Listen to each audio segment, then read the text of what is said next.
नहीं पहुंच चलिए पाया। चलिए, अभी इस समय भरत पुराण मुंडा जी हमारे साथ जुड़ रहे हैं, केएनपीजी के संस्थापक है। रूंगटा जी, आप इस पूरे मसले को किस तरीके से लेते हैं? क्या ये बर्बर कार्रवाई है कहलगांव प्रशासन की तरफ से? मैं इस पूरे मसले को एक दुराग्रह और हुम्मस वाली राजनीति के रूप में लेता हूं। और मैं बताना चाहता हूं कि कम से कम 25 से 30 साल का मेरा सेवा और संघर्ष का रिश्ता रहा है। और आज तक में मैं पवन बाबू के साथ या जो अभी वर्तमान विधायक हैं पवन यादव जी के साथ या और कहलगांव की तमाम जो संगठन है, संस्थाएं हैं, उनके साथ सड़क पर या एसडीओ कार्यालय में या फिर गांगुली पार्क में या भागलपुर डीएम ऑफिस में, जगह जगह पर मैंने क्या कहता है जनहित के लिए संघर्ष किया है, आवाज उठाई है, धरना दिया है। और बीते दिन भी जो मतलब मदद के लिए कि भाई पीड़ित परिवार को एक मदद मिल जाए, और जो घायल है तत्काल वो घायल ही था, उसको मतलब कि तुरंत रिलीफ मिल जाए, और जो बच्चे वहां पे फंसे हुए थे उस बच्चों को मतलब कि है इमीडिएट स्कूल भेज सके। उस वजह से जब मैं वहां पर खड़ा रहा, और फैक्ट ये है, फैक्चुअल में भी जाना पड़ेगा, जो भाई अगर आप एफआईआर में अपराध का जिक्र करते हैं, वहां पर एक स्क्रैच, एक पिन के बराबर का स्क्रैच नहीं है। कोई आदमी एक कंकड़ नहीं उठाया है, कोई आदमी एक लाठी तो छोड़िए एक तिनका नहीं उठाया है, कोई आदमी एक क्या कहता है किसी आग का बात छोड़िए एक तीली नहीं जलाया है। तो फिर अपराध कैसा कैसा अपराध? अगर आप मतलब कि शांतिपूर्ण ढंग से, अगर शांतिपूर्ण ढंग से हम मतलब कि किसी की मदद करते हैं, या कुछ अनियमितता है, अनुशासन के खिलाफ क्या कहता है सड़क पर परिचालन हो रहा है, नियम के खिलाफ परिचालन हो रहा है, और उसको अगर हम क्या कहता है संज्ञान में लाते हैं, तो वो कैसे अपराध हो सकता है? इसमें तो अप्रिशिएट करना चाहिए था ना प्रशासन को। ये रुंगटा जी नहीं भाई, आप लोग तो क्या कहता है सब दिन देखते हैं, कहीं जाम लगता है तो अपने दम पे कहता है जाम तोड़वा देते हैं, कहीं कोई दुर्घटना होता है तो आप लोग उठा के इलाज करवा देते हैं, हर तरह से आप लोग सपोर्ट करते हैं, तो आप लोग तो बहुत बहुत अच्छा काम करते हैं। अप्रिसिएशन देना चाहिए था ना, आइए मिलके इस मामले को सल्टा देते हैं, ऐसा कुछ बोलना चाहिए था हम लोग के साथ ना। भरत जी, आपको रोकना चाहेंगे यहाँ पे, और अगर आप एफआईआर की कॉपी को देखें भरत जी, तो इसमें घटना का जो समय दिया गया है वो 6:25 पर तकरीबन घटना का समय दिया गया है। जबकि घटना जो जानकार है, जो वहां पे सूत्र हैं, जो हमारे जो लोगों से मेरी बातचीत हुई है, उन्होंने बताया कि 5:22 पर यह घटना घटी है, और थाना महज कुछ ही दूरी पर, अगर हम बात करें तो 10 मिनट की दूरी पर है।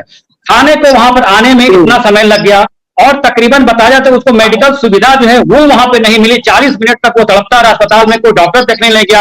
इसको आप किस तरीके से देखते हैं? क्या ये कहीं ना कहीं लापरवाही नहीं बरतती है कहलगांव प्रशासन के लिए, अनुमंडल अस्पताल के लिए?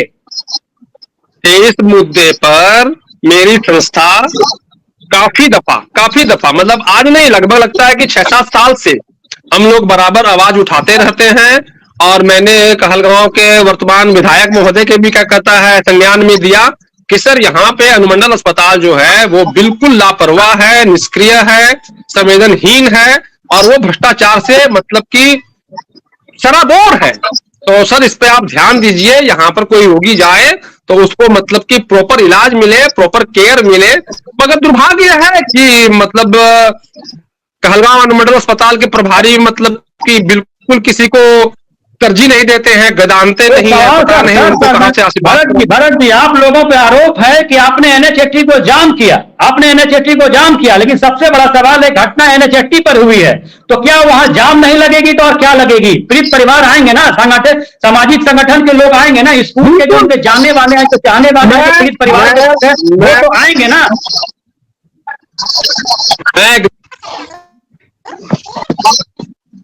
जी जी बताएं रुंगटा जी बताएं। उनका पूरा परिवार जो है मृतक की धर्मपत्नी वगैरह सब मिलकर उस सड़क पर बैठे थे, मगर उसमें किसी प्रकार का भी कोई हिंसा, न तो शाब्दिक हिंसा था, न क्या कहता है कोई तरह का फिजिकली कहता है हिंसा था। वो अपने मांग के लिए बैठे हुए थे कि भाई हम लोगों को मुआवजा मिल जाए, तो इसमें कोई भी आपत्तिजनक बात तो है नहीं, बिल्कुल आपत्तिजनक बात नहीं है। आपत्तिजनक बात तो यह है कि जिस वक्त गाड़ी को सड़क पर नहीं होनी चाहिए थी, उस वक्त वो गाड़ी सड़क पर थी। आपत्तिजनक तो यह है। रूंगटा जी, आप बताएं कि क्या जिन लोग 17 लोगों के जिनके नामजद यहाँ पे किए गए हैं, जिनके एफआईआर में जिनके नाम किए गए, क्या कहलगांव प्रशासन की तरफ से उनको अभी तक किसी तरह की कोई थ्रेटनिंग या कोई जानकारी या क्या उनसे संपर्क साधने की कोशिश की गई है? आप बताइए क्यू5 नेटवर्क को। इसमें दो नाम तो अभी आपके साथ लाइव में जुड़े हुए हैं। मुझे तो अभी तक में कोई भी प्रशासन के द्वारा मतलब कि सूचना या जानकारी या कोई कॉल नहीं मिला है।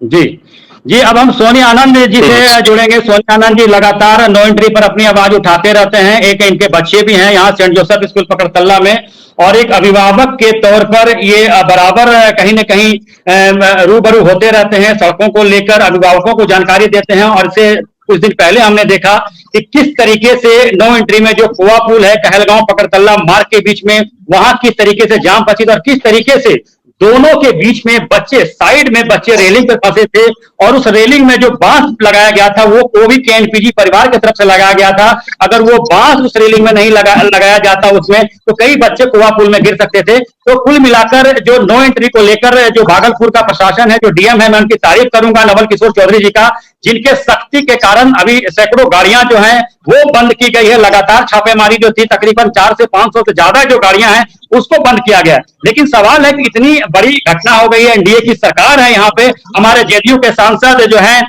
यहाँ पे सांसद हैं, अजय मंडल जी हैं माननीय सांसद हैं, और पवन यादव जी बीजेपी के विधायक हैं कहलगांव से। मैं जानना चाहता हूं क्यू5 नेटवर्क के माध्यम से कि क्या आपकी संवेदना मर गई थी, जो अपने पीड़ित परिवार को या कहलगांव की जनता को अपने यहाँ पर आने का कम से कम अपनी संवेदना देना तक भी उचित नहीं समझा? सोनी आनंद जी जवाब दीजिए, क्या कहेंगे आप ऐसे जनप्रतिनिधि को? मैं ऐसे जनप्रतिनिधि को बेशर्म और बेलज्जा कहूंगा अपने हिसाब से, ठीक है, क्योंकि मैं बेबाक बोलने के लिए जाना जाता हूं और मुझे कोई फर्क नहीं पड़ता है कि कौन मेरे बारे में क्या सोचता है, क्या कहता है। मैं पिछले 2 साल से लगातार इस नो एंट्री के खिलाफ आवाज उठा रहा हूं, और 365 दिन में 200-250 दिन बोलिए रितेश जी, छोटे छोटे बच्चों को स्कूल पहुंच पाता हूँ। किसी का टोटो खराब होता है, किसी का मारुति खराब होता है, तो मैं हालत तो दयनीय है, हालत दयनीय है। हाँ जी बोलिए। और आप देखेंगे जब आता है छोटा छोटा बच्चा उस रेलिंग पर, आज एनपीजी की तरफ से जो भी बॉस लगाया गया है वो मेरे पहल पर, मैंने भरत भैया को कितनी दफा बोला, और भरत भैया ने मेरे बात को संज्ञान में लेकर उस पर बॉस का काम किया, जिसके लिए मैं भरत भैया को धन्यवाद देता हूँ। और अगर आज वो बॉस नहीं रहता तो 3-4 दिन पहले भी जो जाम था, छोटा छोटा बच्चा बॉस पकड़ के पार कर रहा था, अगर वो बॉस नहीं रहता तो बच्चा सब 50-60 फीट नीचे कुआ पुल में गिर जाता।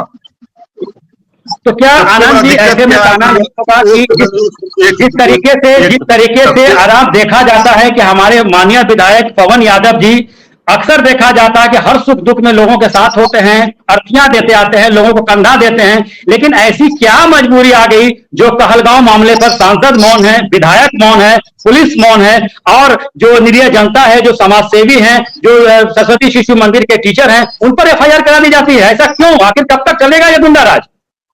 बताते हैं। राख को हम लोग सिर्फ राख समझते हैं, राख नहीं, यह हीरा से भी ज्यादा महंगा चीज है, करोड़ों अरबों का खेला है, ठीक है। और इसमें बजाते पासिंग का खेल होता है, मेंबरशिप ज्वाइन करवाया जाता है कि 40,000 50,000 रुपया दीजिए और आप 24 घंटा गाड़ी चलवाइए किसी भी रूट में, ठीक है। और 3 हाथ ओवरलोड, 40 टन हो 50 टन हो, जितना टन हो लोड कीजिए, कोई बोलने वाला नहीं होगा। यह उसी का नतीजा है। अगर नो एंट्री रहता, आज उस वृद्ध की मौत नहीं हुई होती, वह नाली के बगल में गिर रहे थे। या नो एंट्री अगर रहता, या दोनों मिलकर नो एंट्री नहीं लगने देता। कौन दोनों? हमारे एमपी साहब और हमारे एमएलए साहब। जी जी जी जी, चलिए नितेश जी को भी हम लाइन पे रहना चाहेंगे। नितेश जी कुछ बोलना चाहेंगे आप? किस तरीके से आप देखते हैं यहाँ पे सामाजिक संस्थाओं पे एफआईआर की गई है? स्कूल के शिक्षक लालमोहन जी सरस्वती शिशु मंदिर जो संवेदना व्यक्त करने के लिए गए थे, अपने परिवार को देखने के लिए गए थे, अपने गार्ड को देखने के लिए गए थे, और ऐसे समाज सेवी, ऐसे स्कूल के शिक्षक पर एफआईआर दर्ज करना, क्या ये उचित है? क्या ये न्यायोचित है? अब यही होगा लोगों में। नितेश जी जी मैं सबसे पहले तो है? ये बिल्कुल ये अनुचित है और जो हमारा जो प्रजातांत्रिक अधिकार है उस पर ये कुठाराघात है। इससे बेशर्म की हद नहीं हो सकती है। कहलगांव प्रशासन द्वारा समाज सेवियों और आम नागरिकों ने जो वहां पर सांत्वना देने गए थे, वहां पर लोग घटना स्थल पर, और जो घटनाक्रम जो घटी और जो एफआईआर किया गया है उसमें ही बहुत सारी अशुद्धियां हैं। ये तो एक साजिश की बू आ रही है। ये आम नागरिकों को परेशान करना और प्रशासन द्वारा कुठाराघात करना, ये हम बिल्कुल ही बर्दाश्त नहीं कर सकते। हमारी आवाज क्यों बंद की जाने की कोशिश की जा रही है? हम तो पूरे कहलगांव की जनता को आह्वान करता हूं कि आज किसी एक के साथ हुआ है, कल आपके साथ भी हो सकता है। आइए हम लोग सब एक साथ मिलकर प्रशासन को एक खुला संदेश दीजिए कि आप अपनी जिम्मेवारी को निभाइए, ना कि नागरिकों के खिलाफ एफआईआर दर्ज करके उनको परेशान कीजिए और हमारी आवाज बंद करने की कोशिश कीजिए। हम लोग मुखर लोग हैं, समाज में जितने भी मुखर लोग हैं उनकी आवाज दबाने की कोशिश की जा रही है।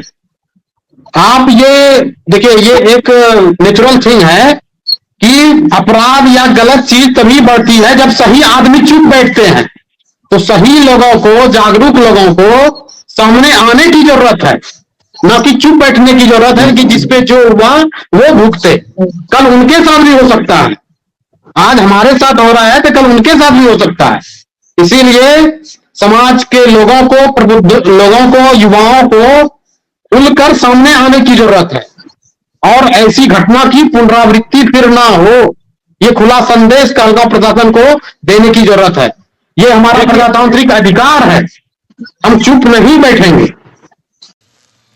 भोलानाथ के 2-in-1 बैटरी ऑपरेटेड हार्वेस्टर कम ब्रश कटर के साथ ट्रॉली अतिरिक्त लागत पर उपलब्ध है।